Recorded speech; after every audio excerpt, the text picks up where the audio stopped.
Well, it looks like we're getting ready to get started. And so, hello, everyone. Welcome to the launch of FIU Chaplain School's Professional Hospitality Program. I'm Mary Connors, and along with my colleague and co-founder, Chris Muller, we are excited to bring you on this journey with us today.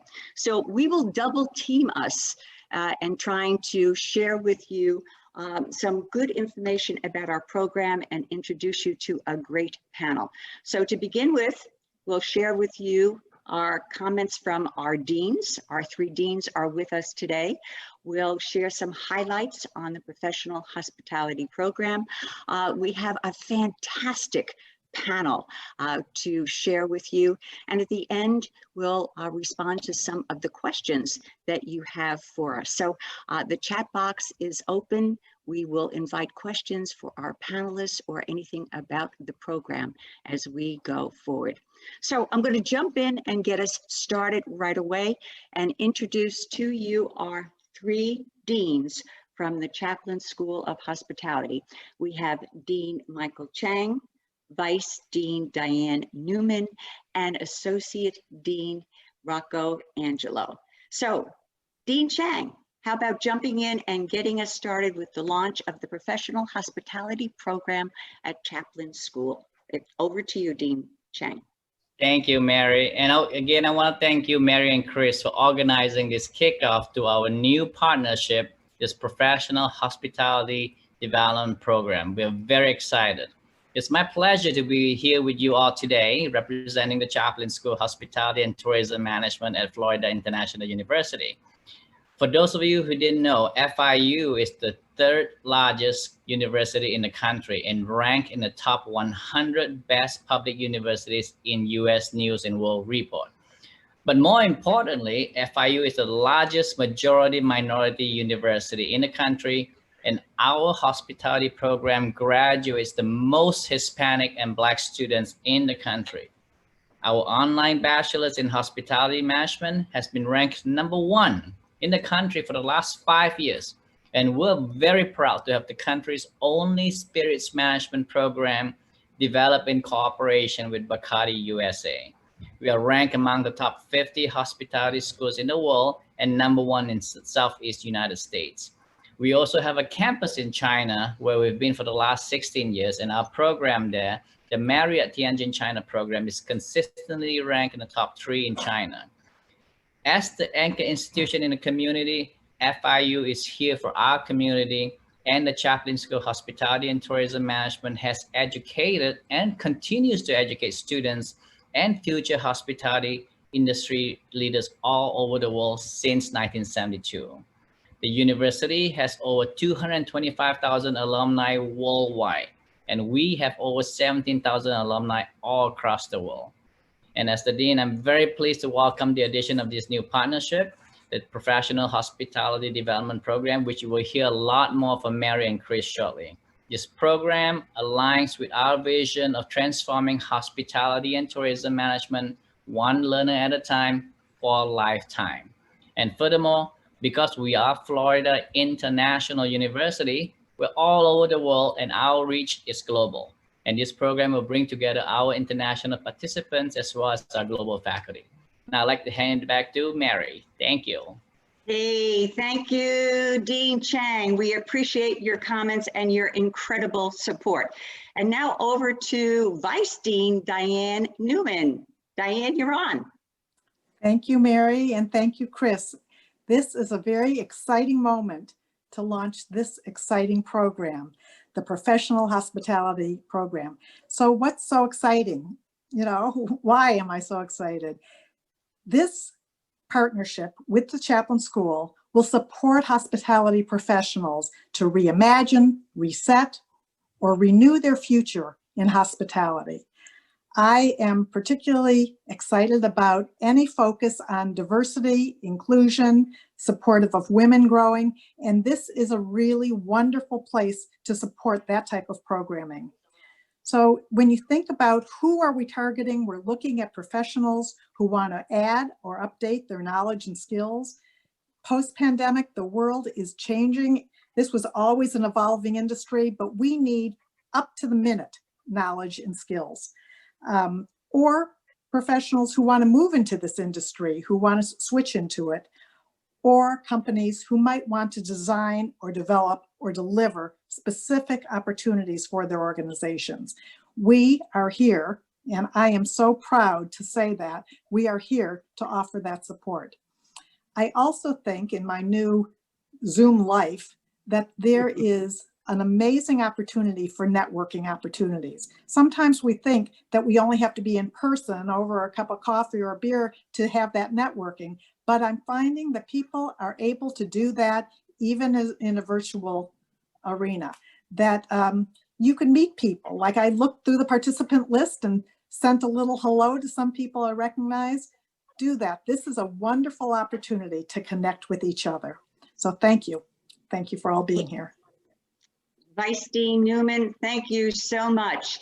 And the third Dean of the Chaplain School of Hospitality, Dean Rocco Angelo. Thank you, Mary. Good morning, everyone. I'm Associate Dean for Alumni Relations at the school, and I'd like to speak to our alumni who are on this call. This is a great opportunity for you. You know, an ancient Greek philosopher said, change is the only constant in life. And he's been proved correct down through the centuries.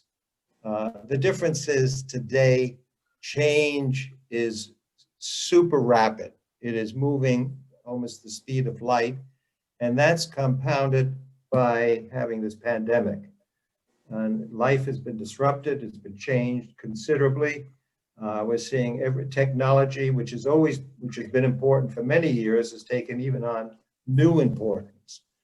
And this is a chance for our alumni to hone, to sharpen their skills, to catch up with what they may have left behind while working in their careers and haven't had time before to keep up with what is going on. So alums, jump in. You'll be hearing a lot about this program, and let's see if there's something for you. I'm sure there will be. Thank you, Mary. Hey, Dean Rocco, thank you ever so much. And now I'm going to throw the ball to my colleague, Chris, who is going to share with us some highlights about the new professional hospitality program. Hey, Chris, are you there? I'm here. Yeah, I'll catch that ball over my shoulder. You got it. Thank you to the three deans, Chang, Newman, and Angelo. Rocco, it's good to see you once again after many, many years.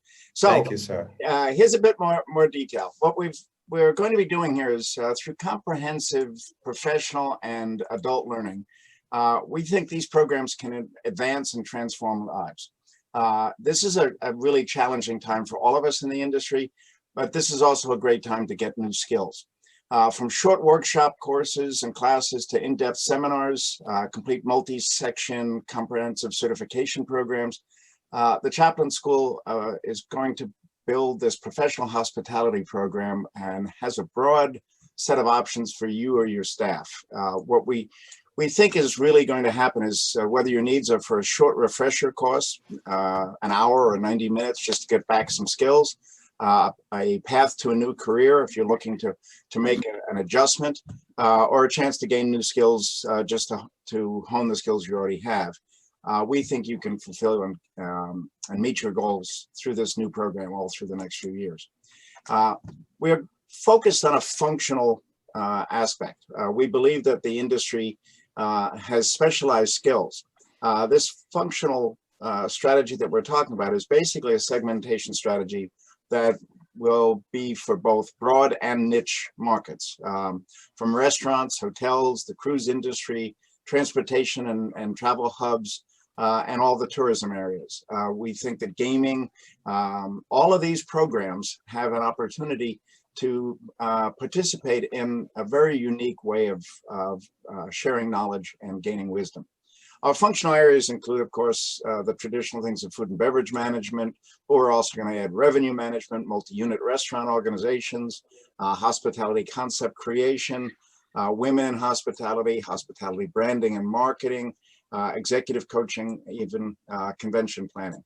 We can do that because in this new technology age, like Rocco just mentioned, we can bring people together by assembling the best faculty from FIU, but also the best people and practitioners from their fields to come and create new educational programs at a cost-effective basis.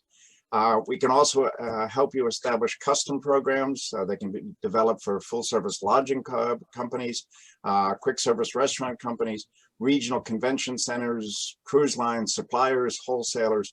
We can put together the very best that the industry has to offer. Think of us as being a clearinghouse for executive education. We're going to build upon our desirable Miami location. So when we get to the time when people can go back to face-to-face in-class learning, we will have that as well. We've got strategic growth targeted not only in the local region, but we can see it growing national and multinational into all business markets. So Mary, why don't you give us a quick tour of how we're going to get there? Wow. You know, one of my mentors, Clay Mattil, has often shared this quote with me, and he says, dream no little dreams. And so we are dreaming big. And how are we going to do this? As Chris was sharing, we will build that portfolio of programs that can be delivered virtually. We'll be able, hopefully, to be on site onto our Chaplin campus on Biscay Bay in Miami, hopefully after the first of the year. And we'll also be able to bring together hybrid programs that are also on site as well as virtual. So we have the possibility and the definite collaboration from wonderful faculty to make all of this happen. Geographically, we are hoping that we can target around the world, literally. We're looking at our Miami base, but then all of Southeast the United States, to the Americas, to the Caribbean, to the United Kingdom, and to continental Europe, as well as Asia. And so because of technology, we have capacity now to be able to bring multiple people together from around the world to really build and support the globalization that FIU is all about. And so we are looking forward to making this happen. Hey, Chris, what else needs to happen in the market in order to be able to serve the people that we are hoping that we're able to attract to the Chaplin School? Well, that's a good question. And what we've learned from the many decades that we've seen executive education in our industry sort of evolve, one of the things we know is that we need to design materials from the ground up to reflect the market as it faces new challenges. And some of this is that we want to be able to fast track access programs for adult career changers. What we're looking at is the middle of this slide, the professional hospitality program for all levels. But we also know that we want to have startup programs for entrepreneurs. What we're talking about, the green shoots movement after the COVID time is over.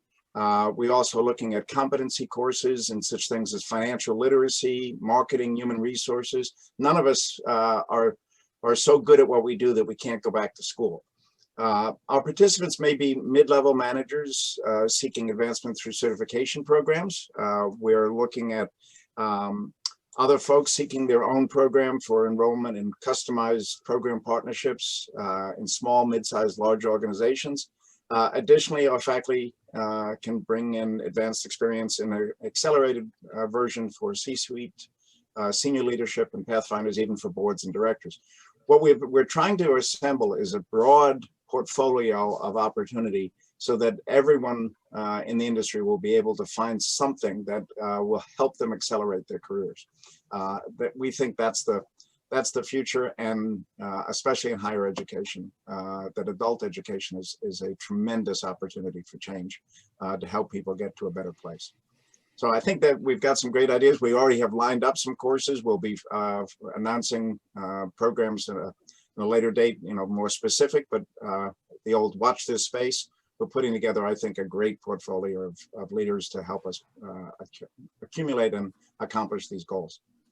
So we've got some interesting conversations, I think, Mary, don't we? I love it. Thank you, Chris, so much. And we hope that we've piqued your appetite to find out a little bit more about the professional hospitality program that we're developing in collaboration and partnership with the Chaplin School.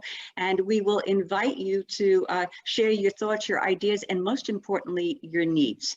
And what we'd like to do is move into a meaty part of our conversation today, which is the conversation between three incredible hospitality gurus around the United States and globally. So from that perspective, I'm hoping that we have Lincoln with us, and we have Elizabeth with us, and we know we have Chris with us, and we see Lincoln has joined us. And Elizabeth, are you with us also, we hope? Maybe a little bit of a challenge of getting Elizabeth with us just yet, but we will get us started with Lincoln and with Chris, and hopefully Elizabeth will be able to join us shortly. And again, please put questions that you might have for our panel, as well as questions for Chris and I about the professional hospitality program on site on our chat site. We really would appreciate that. Let us get us started. And Lincoln, welcome. And we're so delighted that you're with us. And so he is a man with an incredible breadth of talent and hospitality knowledge. Lincoln is currently the Global Vice President for Culinary, Dining, and Beverage for Royal Caribbean Cruise Lines. He's also got extensive background from Red Lobster. He worked with the Darden Group and also with the Hyatt Regency hotel chains. Lincoln, welcome. We are delighted that you're with us today and that we can tap into your reservoir of the needs of the marketplace and your perspective on what the future is. And you've already had, welcome. Thank you. And then we also have with us Chris, and just a little formal introduction for Chris. And he is both an academic, a restaurateur, and a consultant. And Chris is currently a professor at FIU Chaplain School. He has been a professor at Boston University, at the Rosen School of Hospitality, and as well as Cornell University. Chris has started a company called Gastronomical Adventures with his partner, Chef Brian Halloran, who I believe is with us today. And of course, Chris is co-founder of the Professional Hospitality Program that we're talking about today. So why don't I get the two of you started, and hopefully Elizabeth will be able to join us shortly and join the conversation and the panel between the two of you. So getting us started, first question off to you, Lincoln. Been crazy times, especially in all the industries. Hey, what has been the most perhaps exciting thing that you have learned, something new since March? What has happened around enabling you to open your eyes to something that you didn't expect since March? Yeah, I mean, for sure, you know, unexpected times, as everybody has experienced, and definitely in the cruise industry, it's been a unique challenge, having been out of operations for coming on 8 months now. So we have learned a lot, but you know, what we've done is we've been really smart about using the time to ensure that when we return to service, that we're able to elevate the business on a couple of fronts. As it relates to my business, specifically around technology, with the changes with COVID, there's some opportunities to look at the business differently and implement technology in ways we haven't historically. And I think the consumer has changed how they, you know, you go to a restaurant today anywhere, essentially use your phone to look at a menu. I mean, you don't really grab a paper menu, don't look at those kind of things. So the, you know, business is going to evolve coming out of this. And so we're using this time to figure out how to leverage technology, both in the food and beverage space on board our ships, but also through the rest of our experience. As some folks who maybe cruises have heard, Royal Caribbean also announced a change to the muster process. And so mustering on board a ship is essentially the safety protocols in which historically everybody in the ship stops what you're doing, leaves the bars, close the restaurants, and you collect and gather to go through a drill process. We've been able to use technology working with the Coast Guard as well as all the safety protocols to essentially make that a self-driven process, eliminate the crowds using an app, go back to your mustering station, validate where you are, ensure that it's safe, and that you've done the training. In fact, we've learned that the ability for the consumer or the guest to really understand that process better using the technology and making it more interesting versus the historical way of doing it has been much more effective in the test process. So we're excited about all the technology that's coming into the business. I think other than that, my focus for my team around food and beverage has really been around operations excellence. And so our company was growing at such a frenetic pace, and we were focused on the future business. And so over the last 3 years, we had launched 13 new concepts. But in addition to it, we had to ensure our operation on a daily basis continues to grow and improve. And so with 800 restaurants, you really didn't have time to work on launching new concepts and improving the operations. And so I think this break has given us an opportunity to really slow down, think about the business, think about how we can improve operations excellence through all of our operations. And so I think we've leveraged the time as best we could to ensure when we come back to service, we're more efficient, we operate more effectively, and we deliver a better guest experience than we historically have. Wow, Lincoln, incredible learnings during these 7 months, and all holistic that you've been able to pull them all together. Incredible. Chris, how about you? How about your unexpected learnings in the last 6 or 7 months? First is this. I had experience teaching online going back to my Rosen days, but nothing like this. And after the first 9 weeks of the spring semester, watching how we've really changed the availability of being able to talk to each other in a phenomenal one-to-one basis. It's almost like, my grandmother was very reluctant to use the telephone because she hadn't grown up with it. Now, who would think that this wasn't a personal connection, just like talking to your grandmother on the phone was for many years. And it's just so amazing about how many different ways we do this. In the last 2 weeks, I've had a meeting with people in almost every one of the communication things. So Zoom, Skype, Teams, meeting, GoToMeeting, it's just an amazing way that we communicate, and only getting better.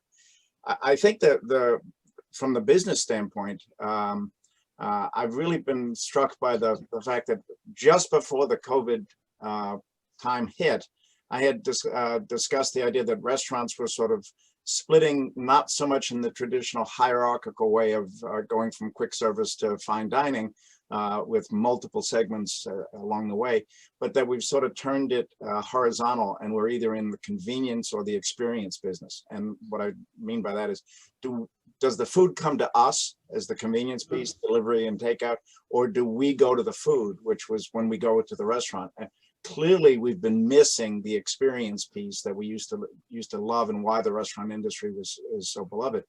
And I think what we're now seeing is this merging of customer experience management in restaurants, something that we hadn't really thought about as a task, and that customer experience management is going to see the sort of melding of high convenience with a high experience piece. So we're going to start to see how can we get better food to customers in that convenience segment, and how can we enhance their experience while we do it.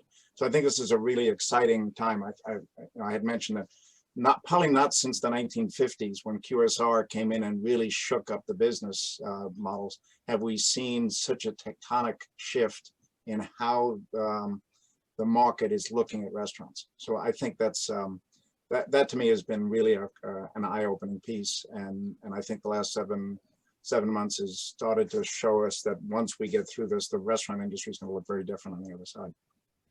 Oh, wow. The amount of learning that has gone on individually, corporate-wise, team-wise during this period of time has just been phenomenal. Let's dive down just a little bit deeper and tap into your knowledge bases.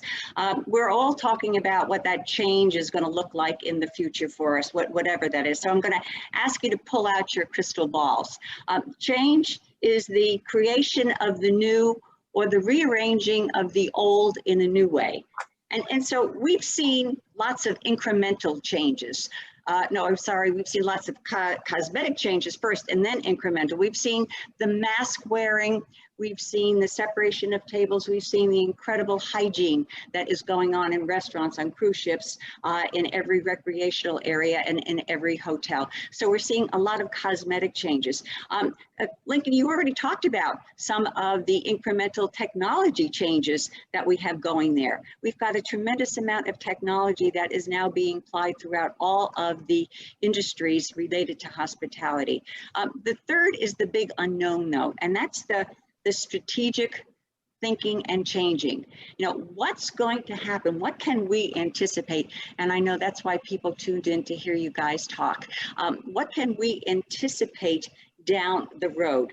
So Chris and Lincoln, what might be one or two big, maybe more strategic type changes that maybe will impact your segment as we go forward? Lincoln, how about we start with you on that?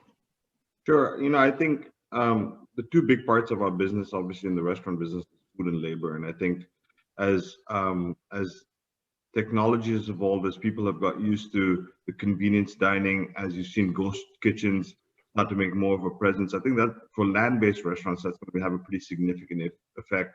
I think you'll see a lot of large brick and mortar restaurant companies probably shift to growing their business through ghost kitchens, through partnerships with you know, businesses that they don't have a presence in those markets, to figure out how to execute their food effectively through delivery platforms without necessarily having a presence in the market, and leveraging the national marketing to really drive revenue in markets they historically haven't tapped. So I think that's the shift you're going to see there. I think the other piece you're going to see is strong brands that had strong balance sheets prior to this happening, coming in and figuring out how to leverage the voids that are going to be created in the real estate space and figure out how to lease some you know, key properties that other businesses are going to lose. So I think you're going to see an emergence of a lot of the brands that have a lot of strength in the marketplace. And, you know, unfortunately, a lot of the restaurants that we love that are mom and pop restaurants that, you know, have been struggling, are struggling, are closing every day. You know, I think you're going to see a decline in that. And so I think there's going to be this emergence of these large brands, which, you know, you haven't really seen that since kind of the 80s, where, you know, these big brand companies are kind of front of the dining business. So it'll be interesting to see the evolution of those brands and what they do differently to help drive and grow their guest count base, but also retain it longer term. And so, you know, it'll be interesting to see how that landscape changes.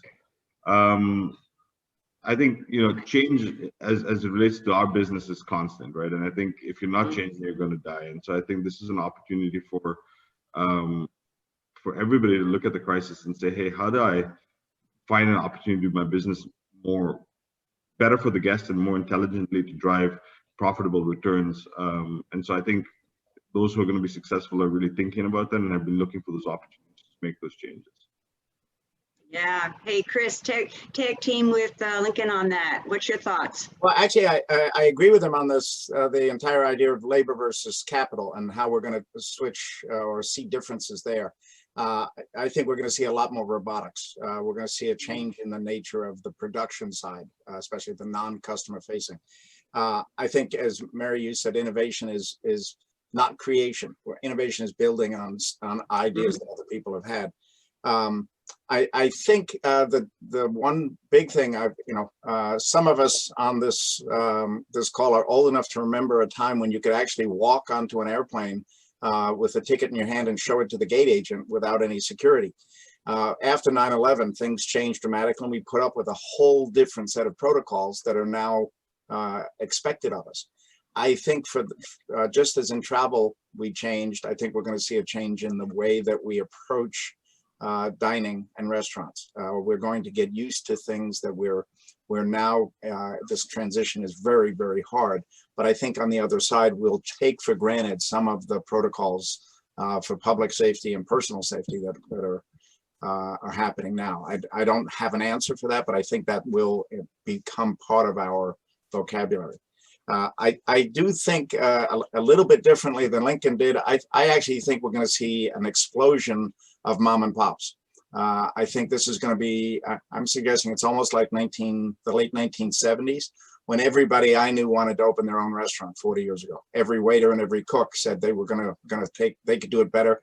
And there's going to be a lot of real estate available for people to take advantage of that is going to be very, very inexpensive. I started a restaurant with Brian 40 years ago, and we basically took a turnkey operation that had everything in it but the linens, the food, the wine, and the sweat for very low money. Two 26-year-old kids could open a restaurant with $4,000 of grandmother money. I think we're going to see a green shoots movement that's going to see a lot of people trying to find new ways to create a new economy for themselves, and where someone else couldn't survive. A company that said we can't do 25% of our business, when we were doing 3 million in revenues, someone else can look and say, you know what, for $750,000, I can make a very decent living for myself and my family. And one of the joys of restaurants in particular is that we are an easy entry business. And once we're very adaptable as business people, I think we're going to see a flourish of new restaurant concepts. I do agree that the big companies are going to be bigger. Consolidation is inevitable, but I do think you're going to see also what I call the green shoots movement, a lot of new growth in 12 to 18 to 24 months from now, as people transition back into the business and say, we're going to start stuff. So I think that's a slightly different perspective on this, but I do think that's where the business is going. I'd love to encourage you guys to dialogue back and forth with each other. Lincoln, what's your thoughts about what Chris just said? You with him on that? Yeah, I mean, listen, I think it depends on if there's an opportunity to get capital, right? I think a lot of these small businesses, people's, unless you're going to dip into your personal savings and say, hey, I'm going to fund a restaurant in an environment, I think there's going to be opportunity. So I think there's going to be a lot less restaurants. And so if you're going to get into the business at the end of this, it's probably a really good time to get into it. But I think capital will be the challenge. If you got the money and you're looking to get into business, restaurant business coming out of this, is probably a good opportunity. That said, I think that the evolution of how people dine is going to really create, I think you can have a QSR or some kind of food hall style business or something like that can generate revenue, create an experience without necessarily having all of the costs associated with running a full service restaurant. And so I think you'll probably see an emergence of that kind of dining, which costs you a little less to operate, but it can generate close to the same amount of revenue as you would in a freestanding restaurant. Yeah. Chris, you with him on that? Yeah, and I think that traditionally our business has started with financing from friends and family. You get together just enough to get by, and I think that that presents the opportunity. I think we've often been part of the gray economy of people doing stuff just under the radar, just slightly legal. I think our job as professionals is to get people from the gray economy into the black economy, into the mainstream. But restaurants, I use the example back when the 2009-2010 global recession hit. Spain was showing some of the highest unemployment numbers in the world. At one point, I think they were topping 60%. Well, I went to Barcelona during that time, and I looked around and I said, these people are working somewhere. They're doing something. There's an exchange here. And we realized that a lot of people were running service businesses, primary businesses, restaurants, salons, massage parlors. People will find a way to survive. I think our business, whether it's food carts or bricks and mortar, delivery businesses, ghost kitchens, I do think, I agree with Lincoln, the ghost kitchen, virtual kitchen opportunity especially for larger organizations, 8, 10, 12, 15 units you're going to see a growth in the centralized commissary kitchen, something we've been talking about for a very long time, but now is truly present. And I think the delivery business is also here to stay. So I think we're going to see we're going to see a very different landscape. And I think that's whenever you see what Schumpeter talked about, the creative destruction, the tear in the fabric of an economic society, entrepreneurs and small business people look at that tear in the fabric and say, well, how do we remeld? How do we reweave the fabric? And I think that's what's going to happen, is you're going to see a lot of opportunity. I do also agree that the biggest will get bigger, though. So mix of things. You're going to see a spread like this. Lots of locals, lots of nationals at the same time. They don't have to be either or. You know, a lot of the people that are listening and will broadcast this later too will be fearful. They'll have fears about moving into this unknown, whatever is going to happen. And as you're talking about the potential big changes that are coming down the road, what advice do you have to people? Excuse me, Mary. Huh? Yes. I think Elizabeth is on the line. Elizabeth, are you with us? I'm here. Hi, Elizabeth. I should have known Professor Muller would have woken me up at 7 a.m. Hey, welcome, Elizabeth. Sorry about the confusion, but I'm here. Hey, it's Las Vegas time, Elizabeth. So let me just do a quick introduction of Elizabeth and get her into the conversation. Elizabeth is a force to deal with in restaurateurs industry, but especially in Nevada. She is the CEO of Elizabeth Blau and Associates. She is an owner of many restaurants, HoneySalt being one of the favorites around. And Elizabeth is also the founder of Women in Hospitality. And I'm absolutely delighted to say that the FIU Chaplain School is partnering with Elizabeth with her Women in Hospitality program. So Elizabeth, perfect timing. We were just getting some insights from Linken and from Chris on some of the really big changes that are going to happen in the industry going forward. We know about, the cosmetic changes and the wipings and the cleanings and the sanitation. We know about the incremental changes in the technology. But from your crystal ball, jump in and share with us, if you would, are there any big changes that you could see coming down the road that really will impact how we do business in the hospitality segments that we're involved with? Well, that's a big one. Good morning, Lincoln. It's a big one. Good to see you. Well, coming to you live from Las Vegas, I mean, we are certainly a city that is created, this over-the-top buffet. And so I don't think that we have a client around the country, whether it's a luxury hotel in Europe that does a breakfast buffet to our, $15–20 million revenue producing buffets here in the casinos in Las Vegas, that realize that it's not a way of life anytime in the near future that is going to be coming back because of all of the touching, the exposure. And in fact, there was even a video that came out of Japan that showed in a small buffet, it was really creepy, but how germs spread from one person touching things. So that's a big concern for us here, and certainly for casinos around the country and around the world. But my hope is that our way of life in the restaurant industry doesn't change that much. I think that what we've seen, because we've been operating so safely here in Las Vegas, yes, our numbers are spiking up and down, but we've been at 50% capacity really since we've reopened. And what we see, and even what we're seeing with the casinos, is just this overwhelming desire for people to get back to some sense of normalcy.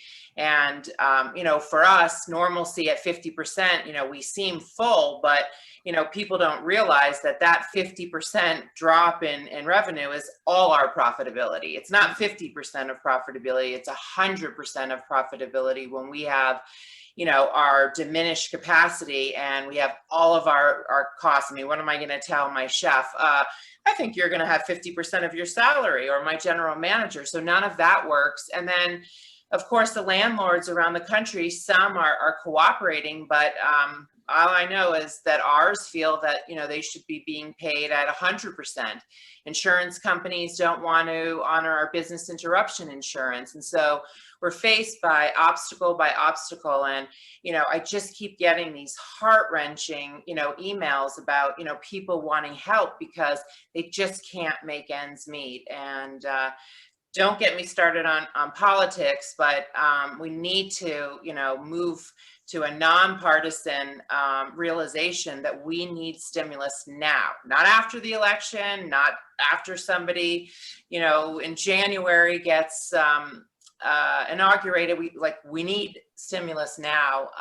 But I would like to believe that we're going to go back to some level of normalcy. But I heard, Lincoln mention ghost kitchens and, big corporations being able to come back. I mean, when I see the lineups at Chick-fil-A and In-N-Out Burger, there are definitely some concepts that were geared for this kind of, tragic situation.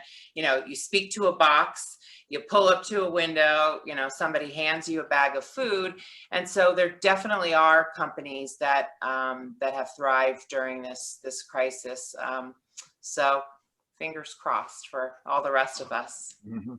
Love it, Elizabeth. Lincoln and Chris, comments, thoughts, engage in your conversation. You have Elizabeth with us now. Any thoughts about what Elizabeth said, sharing, etc.? Go ahead, Lynn. So yeah, no, I agree with everything Elizabeth said. I mean, it's especially in Vegas. I mean, those restaurants are really driven by the traffic that comes to the hotels, and it's got to be a real challenge not to have the tourism industry booming there. Obviously, I compare Vegas to cruise ships a lot. I mean, the fact is we have zero revenue coming in. The good thing is that we've got the balance sheet to get us through to the other side. But, if you're a restaurant within a hotel, my cousin works in Vegas, at MGM, he was laid off along with 18,000 other people. And it's been a rough go for folks there. And it's really sad to see because, it truly is the bread and butter of the economy is the restaurant industry, not just in Vegas, but around the world. And I think you see New York, 60% of restaurants in New York potentially going to close. It breaks your heart because, all of our favorite restaurants are probably in these cities. And it's really sad to see this happen, really of no fault of the restaurateurs. And, to the point of stimulus, I mean, it's really unfortunate that everyday people are literally losing homes, losing restaurants, losing businesses, and it really isn't changing anytime soon. So I agree on the politics front. We definitely, understand that part of it as well. Yeah, I couldn't agree more. And I think it just highlights once again how our industry, not just restaurants, but all of hospitality and the enormous reach. If you throw in hotels and cruises and travel, we're roughly 10% of the gross domestic product. Worldwide, we're 10% of all adult employment is in travel and tourism. We're the world's largest single industry. Here in the United States or Massachusetts, where I live, 1 in 10 people is employed in the industry. And in California, it's 1 in 11, I think. Florida, about the same. And yet we don't hear anyone talking about how this is going to be the primary focus going forward. I think some of you have heard me say, I maintain that the restaurant and food service and hospitality business is the next great middle class, just like factory work was 100 years ago after the last pandemic, and that we have to change the way we look at the professionalism, at the support structures, the entire nature of what we do. I feel sorry for the airline industry and the fact that they were going to lay off 38,000 people nationwide. Well, Disney laid off 28,000 people in one day just in Orlando. The scale of our business is so vast, and we do need, well, it's not political, it's existential, and I do think that that's a crisis. There's no question about it. And Chris, to your point, it's when you look at the airline industry, people are always talking about bailouts, and no one talks about bailouts for the restaurant industry, but it's not only, who we employ. 80 to 90 cents of every dollar that comes into a restaurant goes out to our farmers, our fishermen, all of the vendors that support us. So, when you calculate our numbers plus, the millions and millions of people that support us, it's staggering, and it's sad. Well, it's funny, we sometimes forget our history, but the airline industry, when it first started, couldn't get anybody to fly. So Pan American Airlines created intercontinental hotels so people would go places. American Airlines created the Americana, the original all-inclusive resorts with Michael Levin, because they wanted people to fly. We don't think of the networking that all of this is. People love to go to New Orleans. They love to go to Las Vegas. They love to go to New York because they're restaurant cities, because the entertainment component is, this is fun. I associate San Francisco with seafood. I associate New Orleans with Cajun. I want that experience. And, well, they can still drive, but they want to go there because there's someplace to go. And that's why we're so important to and we are a primary business. When I was talking about the green shoots movement, restaurants are one of the first things a community develops. One restaurant, even a small quick service restaurant in a neighborhood, can employ 30 to 50 people. And not all of them full time, but they put the money back into the community. 30 cents, 40 cents of every dollar goes back to salaries. Another 40% goes back to the local guy bringing meat to the table. It is what you said, 90% is a pass-through, and oftentimes 99% is a pass-through, and it's all going right back into the communities. If you want to develop as a real estate, we know real estate now, the entire real estate industry is based on hospitality being a primary driver of footfall for the offices upstairs, or for the apartments. We've got to stop the ignorance of how important our business is to the community. And I think if there is a good side to this, it's that we're starting to realize that we can't live without our business on a daily basis. And right now, for small independent restaurants, that pass through is about 130%. So, you do the math, it doesn't work. It doesn't work to stay in business. Got to change. Got to change it. So Elizabeth and Lincoln and Chris, what advice, wisdom, thoughts, whatever it is, whatever keeps you up at night, what would you offer to the professionals who will watch this and think about themselves and want to stay in hospitality, but they're fatigued at this point in time, they're exhausted? What advice would you give them? And also, what advice would you give to new people who maybe see this as an opportunity, as a good time to jump into the hospitality business that they maybe didn't trickle into before? Elizabeth, your thoughts on that? Well, I think for the newcomers, this is the best time to think about, extending your education. Take that, that master's course, or get an additional certification. But if you don't have to enter the workforce, right now, and you can make yourself a better, more rounded candidate, this is the perfect time to do it. But I'm still going to be very, very optimistic about our business. There are still, plenty of people hiring and jobs available. And again, you have to, to look into those niches where, people have been able to, carve out a unique situation for themselves. I know both of our restaurants, have been hiring because we've been fortunate enough. One of our restaurants is in the Venetian Hotel. And while the midweek, because the convention business in Las Vegas has completely evaporated, while midweek is small, we have so much demand from Arizona and California and drive-in business Thursday to Sunday that, that our numbers are allowing us to bring back our existing workforce and to bring back other people. There are many people who either have elderly relatives or have compromised health situations who are not coming back to the workforce. So because of those people who do want to, remain at home until there's a vaccine or there's a light at the end of this tunnel, there are ways. So be persistent, but do your homework and make sure it's the right fit. And, there's nothing like, reaching out for a job, but, making sure you know all about the company. You've, maybe dined in that, that restaurant. So, so that you have some background, but be passionate, be committed. And I think you'll see that, that we are resilient. I know we're resilient here in Las Vegas, and I know as Americans we're resilient. So I definitely have a positive outlook on the future, but also resolute that these are really tough times for a lot of people. Lincoln, your industry has been hit so very hard as all the others. What's your words of wisdom for people that are thinking that, maybe it's time for me to jump into collaborating in the cruise industry? Any thoughts, wisdom that you have to encourage people that are looking at their own futures?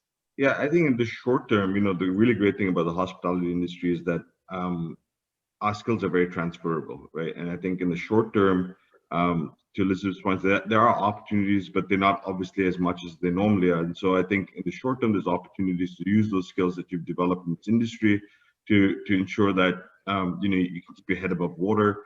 But I think as the business comes back, there's going to be really unique opportunities. And to Chris's earlier comment about chances to open new businesses, these opportunities that exist, the grassroots, there's probably some, if it was an idea to open a business coming out of this on the back end, it's probably a good opportunity to do that if that's something that you're really driven to do. As it relates to the cruise business, and I think the first thing we got to do is get back to business. That's not the same as getting back to operating. Getting back to operating is just getting a ship in the water, but really getting back to business and having a profitable operation will be key for us before we look at really then extending back to the things that we were working on prior to going out of service. So I'm very optimistic about the future of our industry. I think there's significant demand from our guests to go on a vacation. I think there's pent-up demand that's being created by the fact that no one's traveling. And I did a road trip last week and went to restaurant cities and was frustrated because a lot of the places I wanted to go to I couldn't go to. The experience wasn't what I was expecting it to be, and so I think there's this pent-up demand for a great vacation experience. I think we do an amazing job of creating that experience, and so I think as we get back to service, those opportunities will come back. For people who are looking for an opportunity to be in the cruise industry, there's definitely going to be growth on the back end of it. Yeah, thank you. Chris, your thoughts on this? I'm not going to make it quick because I know we're getting towards the end. I agree. Elizabeth, you could not have said it better. The reason that, one of the opportunities is to create new skills, go back to learning, take courses, exactly why we're here today. So thank you for that endorsement. I agree with Lincoln that there is an enormous pent-up demand. One of the things we see on the news all the time is people fighting about the fact that they can't get into a restaurant for whatever reason. That we want to have hospitality experiences. We want to travel. We want to go on cruises. We want to stay in hotels. We want to go on vacation, but we also just want to eat in the restaurants. I think that the advice that is probably best is what Elizabeth sort of talked about as well, is find shelter in the storm. This is a time where, take a job that you might not have taken before just to get you through this. Learn new skills by doing it. If you're a fine dining person, working in a fast casual restaurant is actually a good thing to do. It's cross-training yourself now when it's necessity, but it is also helpful. But also the idea of learning new skills and taking classes all through 2021, we're going to be here for you. So we're hopefully going to give you the skills that you'll need to get to the next side. And for your staff, if you're on a company, let's get together and do a custom program. Well done, Chris. Thanks for that semi-commercial in there too. And like, hey, listen, whatever it takes, we have no shame when it comes to that. So let me throw a final question to Elizabeth and Lincoln and allow you to promote, because we've just promoted our program of what we've been doing, but what activities or activity have you been engaged in during these last 7 months, and it's heading to 8 months right now, that really promotes the hospitality industry? And I guess I'm going to start with Elizabeth, because it's kind of hint, hint, hint. Women in hospitality is maybe where you might be going with this, Elizabeth. Well, there's two things. So I'll start with our community, and then I'll end with that.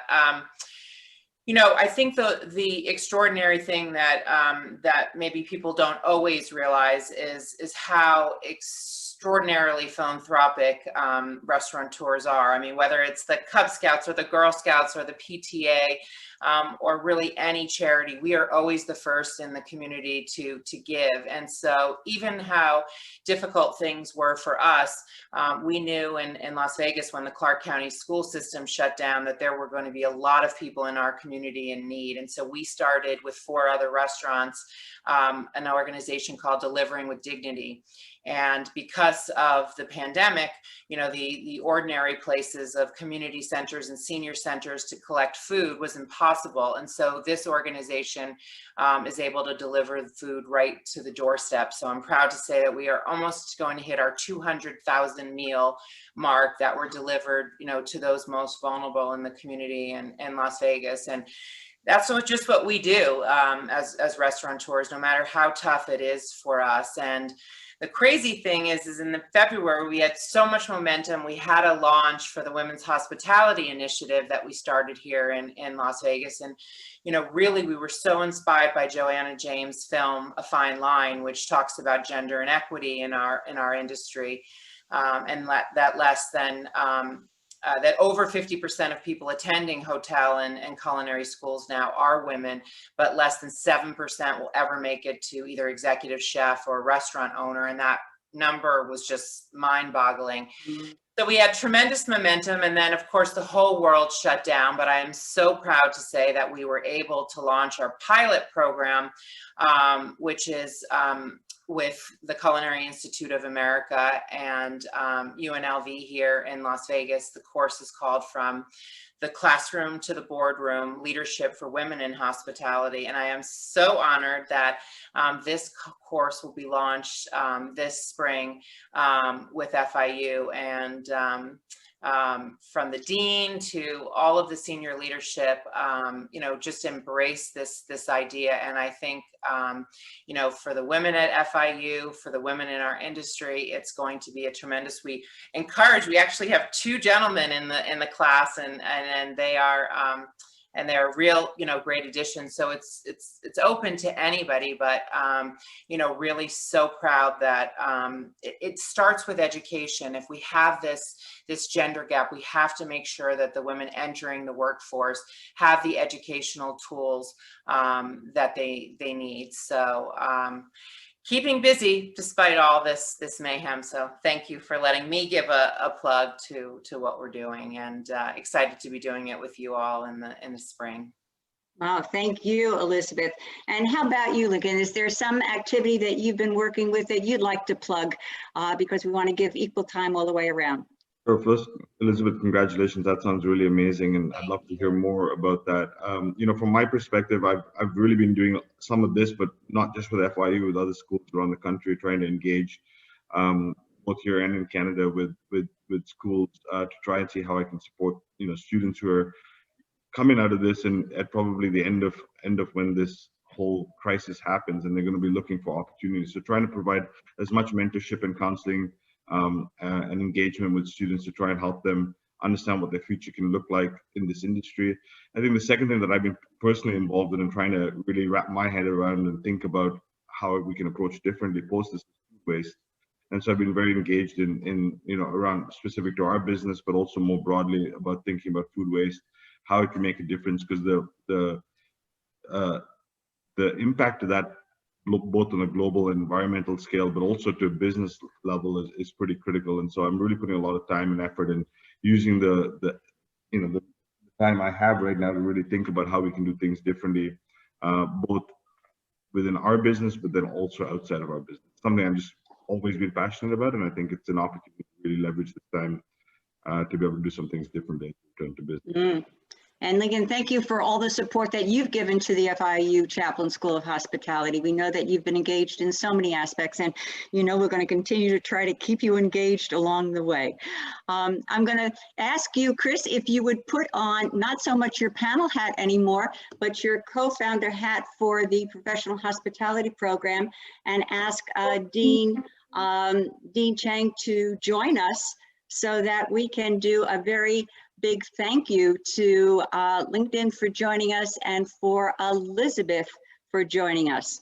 So Chris, parting words, and Dean Chang, if you're still with us, we'd love to have you close us out. But Christopher, parting words. Parting words, keep hope, be resilient, learn new skills. And I think that's it. But thank you again, Elizabeth and LinkedIn. And Dean Chang, you still with us, or did you get pulled away already? No, I'm here. Thank you, Mary and Chris. We really appreciate you both taking this the leadership role in this initiative with us. And we're very proud of our partnership with both Linken and Chris and Elizabeth too. We're very excited, happy to see what the future holds for us. I truly believe this is the right thing for us to be doing. Thank you. Dean Chang, thank you. And thanks everybody for joining us. We will keep in touch, and we hope that you will keep in touch with us. Goodbye, everyone. Thank you. Bye.